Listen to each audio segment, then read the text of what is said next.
Light weight బంగారు diamond ఆభరణాలు, వందల రకాల డిజైన్స్ ఏవైనా ధర మాత్రం ఒక్కటే. నమస్తే, నేను Keshav. Welcome to Suman TV. ఇప్పటి వరకు ప్రపంచాన్ని కోవిడ్ వైరస్ భయపెట్టింది.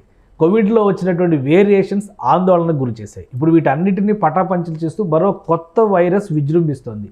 అటు చైనాని, ఇటు జపాన్ని అతలాకుతలం చేస్తుంది. అసలు ఏంటి ఆ వైరస్, ఎక్కడి నుంచి మొదలైంది, దీని వలన మానవాళికి వచ్చేటువంటి ఇబ్బందులు ఏంటి, ఒకసారి విశ్లేషించేటువంటి ప్రయత్నం చేద్దాం. మనతో పాటు ఫార్మా స్పెషలిస్ట్ సుబ్రహ్మణ్యం గారు ఉన్నారు. సుబ్రహ్మణ్యం గారు నమస్కారం. నమస్కారం సార్. ఈ వైరస్లు అనగానే ఎప్పుడూ లేనంత భయం కోవిడ్-19 చూసిన తర్వాత అందరిలో వచ్చేసింది. అవును సార్. ఇప్పుడు మళ్ళీ హెచ్ఎంపీవీ అంటున్నారు. ఏంటి అసలు హెచ్ఎంపీవీ ఏంటి, లేదా ఇది కోవిడ్లోనే ఇంకొక వేరియంట్ కింద మనం చూడాల్సి ఉంటుందా?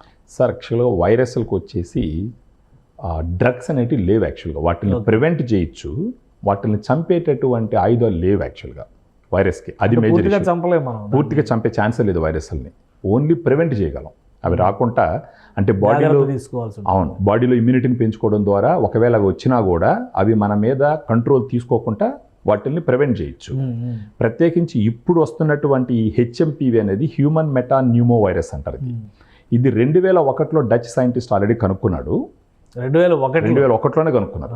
అంటే 24 ఏళ్ళు దాదాపు, ఆల్మోస్ట్ 2 డెకేడ్లు, 20 సంవత్సరాలు అయ్యింది. అయినప్పటికీ ఇప్పటి వరకు దీనికి ఒక వ్యాక్సిన్ తయారు చేయలేనటువంటి సిచ్యువేషన్. సెరలాజికల్ స్టడీస్లో ఏం కనుక్కున్నారంటే ఇది 60 సంవత్సరాల నుంచి ఆల్రెడీ ఎగ్జిస్టెన్స్లో ఉంది అనేసి. దీని గురించి ఇప్పుడు దీని ప్రాబల్యం కొంచెం పెరగడం వల్ల ఈ కేసెస్ అన్ని ఎక్కువ వచ్చినాయి. ప్రత్యేకించి చైనాకు సంబంధించి నార్త్ ప్రొవిన్స్లో, తర్వాత చుట్టుపక్కల దేశాల్లో చూసినట్టు కొంచెం హాంకాంగ్ కూడా కొంచెం కేసెస్ వచ్చినాయి. కానీ మేజర్ అఫెక్టెడ్ కంట్రీ వచ్చేసి జపాన్. ఒక వారంలోనే 94,000 కేసెస్ వచ్చినాయి ఈ హెచ్ఎంపీ వల్ల. ఓకే. ఆ తర్వాత ఇప్పుడు మొత్తం కేసెస్ మీరు జపాన్లో చూసినారంటే ఆల్మోస్ట్ 7,18,000 కేసెస్ వచ్చినాయి. 5,000 హాస్పిటల్ కిక్రీస్ ఉన్నాయి. ఈవెన్ ఇప్పుడు చైనాలో కూడా కొంచెం ఒక రకంగా ఎమర్జెన్సీ సిచ్యువేషన్ అంటున్నారు. కానీ అఫీషియల్గా WHO కానీ లేదా Chinese centre for disease control and prevention కానీ చెప్పట్లేదు. కానీ ఇంటర్నల్గా ఉన్న ఇన్ఫర్మేషన్ ఏంటంటే ఆల్రెడీ ఎమర్జెన్సీలో ఉంది అని చెప్పేసి అని. అంటే ఇది కూడా వన్ ఆఫ్ ద వైరస్. ఇది వచ్చి ఎక్కువ ఎఫెక్ట్ చేసేటటువంటి పాపులేషన్ మీరు చూసినారంటే పిల్లలు, ముఖ్యంగా 5 సంవత్సరాల వయసు లోపల ఉన్న వాళ్ళకి, ప్రత్యేకించి 14 సంవత్సరాల లోపల ఉన్న వాళ్ళకు కూడా, ఆ తర్వాత 60 సంవత్సరాల పైన ఉన్నటువంటి ఎల్డర్లీ పీపుల్స్, వీళ్ళ 2, తర్వాత వచ్చేసి గర్భిణీ స్త్రీలు, వాళ్ళతో పాటు ఏంటంటే chronic conditions, chronic health conditions, ఇప్పుడు డయాబెటీస్ కానీ లేదంటే ఇమ్యూనో కాంప్రమైజ్డ్ ఉంటుంది అనమాట.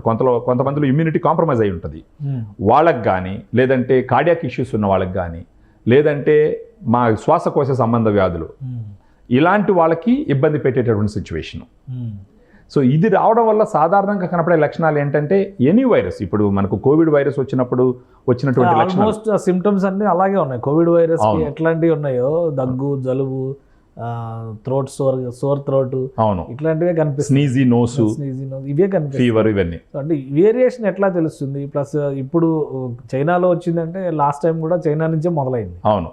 దాని వ్యాప్తి ఎలా ఉండడానికి అవకాశం? వ్యాప్తి వచ్చేసి ఎనీ వైరస్ లాగే ఉంటుంది సార్. ఇది ఇప్పుడు ఏంటంటే ఈ వైరస్ వ్యాప్తి అనేది టచ్ వల్లనే జరుగుతుంది. లేదంటే ఆ లిక్విడ్స్ ఇప్పుడు దగ్గినారనుకోండి, ఆ తుంపర్లు అయిన వచ్చి పడ్డాయి అనుకోండి, వాటి వల్ల వైరస్ స్ప్రెడ్ అవుతుంది. మళ్ళీ సిమిలర్ కోవిడ్-19 జాగ్రత్తలే తీసుకోవాలి. ఎగ్జాక్ట్గా సేమ్ అవే తీసుకోవాలా. దీంట్లో ఇంకొకటి వచ్చేసి ఈ వైరస్, ఈ హెచ్ఎంపీవీ అని తెలుసుకోవడానికి చేసే ప్రయత్నం చాలా తక్కువ ఉంటుంది యాక్చువల్గా. ఇది అంటే ఒకవేళ ఆ స్వాబ్ తీసుకొని టెస్ట్ చేస్తే ఆ తర్వాత తెలుస్తుంది. కానీ జనరల్గా ఏ వైరస్కి ఉండేటటువంటి లక్షణాలు దీనికి కూడా ఉండడం వల్ల ఈ సిమ్టమ్స్ని కంట్రోల్ చేసే ట్రీట్మెంటే తీసుకోవాలి. జనరల్గా 3 నుంచి 6 డేస్, 3 నుంచి 6 రోజుల వరకు ఈ సిమ్టమ్స్ కొంచెం ప్రెవలెంట్ ఎక్కువగా ఉంటుంది. వీటి వల్ల చనిపోయే అవకాశాలు అంత ఎక్కువ లేవు. ఒకవేళ అవకాశాలు ఉన్నా కూడా పిల్లల్లో ఎక్కువ. అంటే 5 సంవత్సరాల వయసు లోపల ఉన్న పిల్లల్లో ఈ అక్యూట్ రెస్పిరేటరీ ఇన్ఫెక్షన్స్ వచ్చి చనిపోయిన వాళ్ళల్లో 1% జనాలకి మాత్రం దీనివల్ల చనిపోతారు. అంటే ఫర్ ఎగ్జాంపుల్ 5 సంవత్సరాల వయసు పిల్లల్లో 100 మంది చనిపోయినారనుకోండి, వాళ్ళలో ఒక్కరికి ఈ వైరస్ వచ్చి చనిపోయే అవకాశాలు ఉంటాయి. సో ఇప్పుడు దాకా అంటే, కాకపోతే ఏంటంటే ఒక పానిక్ సిచ్యువేషన్ మాత్రం క్రియేట్ చేస్తుంది. సో దీనికి ఇప్పుడు అంత భయపడాల్సినంత లేదంటారా? ఇప్పుడు కోవిడ్-19 భయపడాల్సినంత అవసరం లేదు. లాక్డౌన్కి వెళ్ళిపోయినాయి కదా, దేశాలే లాక్డౌన్కి వెళ్ళిపోయినాయి. మళ్ళీ అలాంటి సిచ్యుయేషన్ దీనివల్ల వచ్చే అవకాశం ఉందా? లేదంటే ఇది ముందు జాగ్రత్తలు తీసుకోవడం ప్లస్ డెత్ రేట్ తక్కువ ఉంది కాబట్టి? అవును, జాగ్రత్తలు తీసుకోవడంతోనే సరిపోతుంది. 100% జాగ్రత్తలు తీసుకోవాలి సార్. ఇప్పుడు ప్రత్యేకించి మళ్ళా ఇంతకు ముందర పద్ధతుల్లాగా ఏంటంటే చేతులు కడుక్కోవడము, మాస్క్ వాడడము, శానిటైజర్స్ వాడడము, ఇలాంటి రెస్పిరేటరీ ట్రాక్ ఇన్ఫెక్షన్స్ వచ్చిన వాళ్ళకి కొంచెం దూరంగా ఉండడము. ఇది జనరల్గా ఏమవుతుందంటే ఈ virus upper respiratory tract infections రావడానికి కారణం అవుతుంది. కానీ అది సివియర్ అయిందంటే లోయర్ రెస్పిరేటరీ ట్రాక్ ఇన్ఫెక్షన్స్కి స్ప్రెడ్ అవుతుంది. అంటే నిమోనియా, బ్రాంకైటిస్. ఈ నిమోనియా, బ్రాంకైటిస్ వచ్చిందంటే అక్కడ మనం కొంచెం వరి అవ్వాల్సిన సిచ్యువేషన్. అదర్వైజ్ అంత భయపడాల్సిన అవసరం లేదు. కాకపోతే ఏంటంటే ఇప్పుడు ఈ సమయంలో జనరల్గా వింటర్ అనగానే కొంచెం ఈ స్ప్రెడ్ ఎక్కువ ఉంటుంది.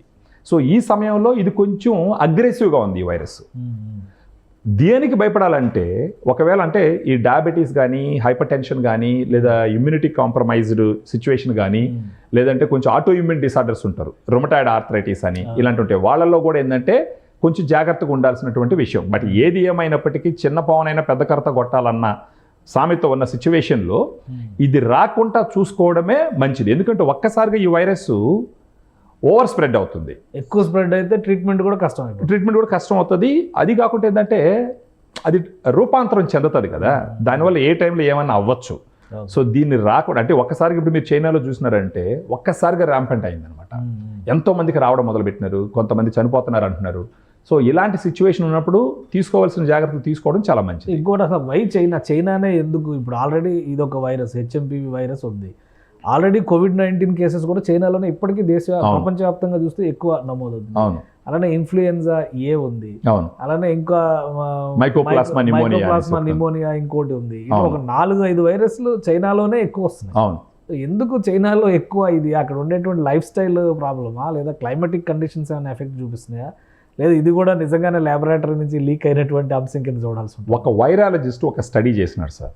ఆయన చేసిన స్టడీలో ఇలాంటి వైరస్లు కానీ, బ్యాక్టీరియాలు కానీ, ఇలాంటి ఈ పాండమిక్స్ సిచ్యువేషన్స్ ఎక్కువగా వచ్చేదానికి 2 ప్లేసెస్లోంచి ఆయన కనుగొన్నాడు.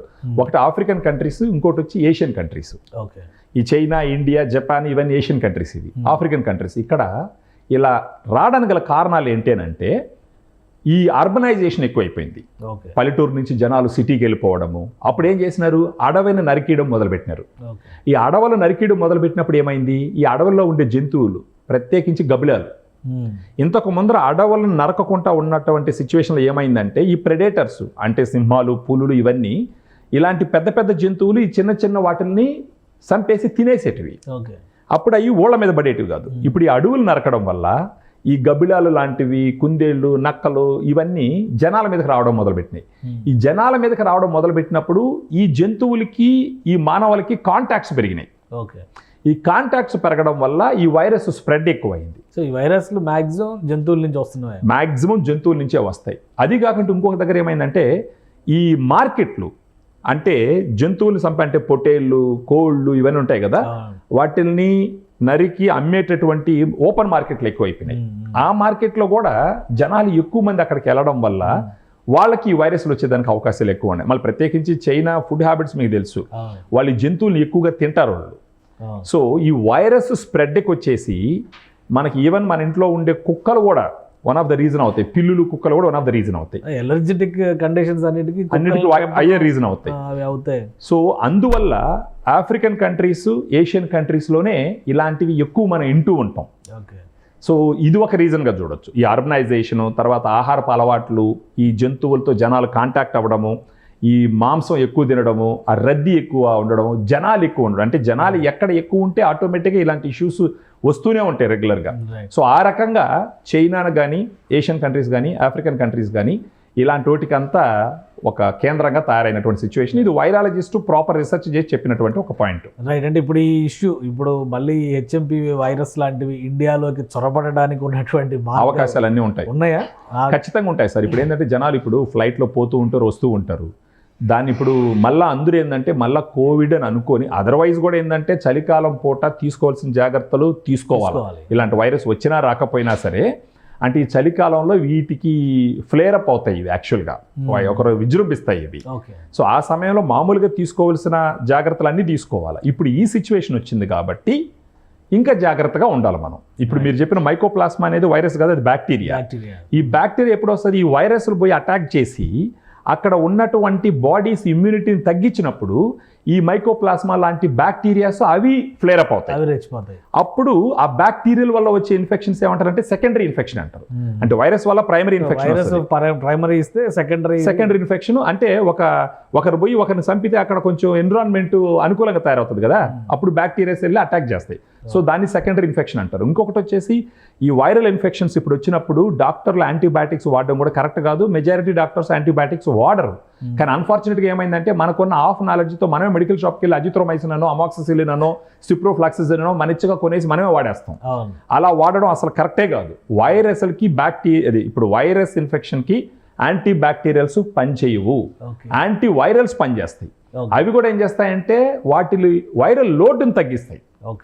సో ఆ రకంగా పూర్తిగా తగ్గించలే కానీ ఆ ప్రెషర్ తగ్గిస్తాయి, అంటే ఎక్కువ వాటిని కొంచెం తగ్గిస్తాయి. ఒకవేళ వచ్చిన సిమ్టమ్స్ వచ్చినా కానీ ముందు ఒకసారి డాక్టర్ని కన్సల్ట్ అవ్వాలి. 100% బెటర్. ప్రత్యేకించి చిన్నపిల్లలు 5 సంవత్సరాల వయసు లోపల ఉన్న వాళ్ళల్లో దగ్గు, జలుబు, జ్వరము, ముక్కు కారడము ఇలాంటివి వస్తే గనక ఖచ్చితంగా డాక్టర్ దగ్గర తీసుకుపోవడం బెటర్. ఎందుకంటే 5 సంవత్సరాల చిన్నపిల్లల్లో ఇమ్యూనిటీ కూడా అంత స్ట్రాంగ్గా ఉండదు.